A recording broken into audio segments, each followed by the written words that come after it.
এই মুহূর্তে ব্রেকিং নিউজের দিকে নজর রাখতে হচ্ছে। প্রতারণার অভিযোগে গ্রেফতার 3 জুনিয়র ডাক্তার। সল্টলেকে প্রতারণার অভিযোগে গ্রেফতার 4, পুলিশের জালে 3 জুনিয়র ডাক্তার সহ 4 জন। শপিং মলে প্রতারণার অভিযোগ। আরো ডিটেইল জানাবে অনুপ, রয়েছে আমার সঙ্গে। অনুপ, ঠিক কি অভিযোগ এই জুনিয়র ডাক্তারদের বিরুদ্ধে? দেখো, অভিনব কায়দায় মূলত প্রতারণা, যে কারণে 3 জন জুনিয়র চিকিৎসক তারা যেমন গ্রেপ্তার, সঙ্গে এক তরুণী।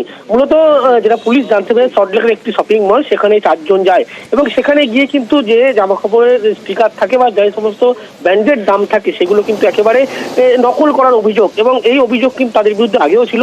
এবং গতকাল যখন তারা এই শপিং মলে যায়, সেই সময় কিন্তু একেবারে বিল করার সময় তাদের সন্দেহ, শপিং মলে এক কর্মী সন্দেহ হয়, তখন তাদের আটকে রাখা হয় এবং সিসিটিভি ফুটেজ যখন খতিয়ে দেখা হয়, দেখা যায় যে সেখানে যে স্টিকারের দাম ফেলা আছে সেই দাম কিন্তু তুলে দিয়ে অন্য স্টিকার লাগিয়ে দেওয়া হচ্ছে। এরপরেই বিধাননগর খবর দেওয়া হয়, পুলিশ ঘটনাস্থলে আসে। সিসিটিভি ফুটেজ খতিয়ে দেখার পরে কিন্তু ইতিমধ্যেই সেই জুনিয়র চিকিৎসক তাদের গ্রেপ্তার করা হয়েছে। ইতিমধ্যেই আজকে আদালতে পেশ করা হয়েছে এবং অভিনব কায়দায় কিন্তু এই প্রতারণা চক্র চালাতো। আগেও একাধিক ঘটনা ঘটেছে বলে এমনটা পুলিশ জানতে পেরেছে। ইতিমধ্যেই তাদেরকে আজকে আদালতে পেশ করা হয়েছে। বেশ।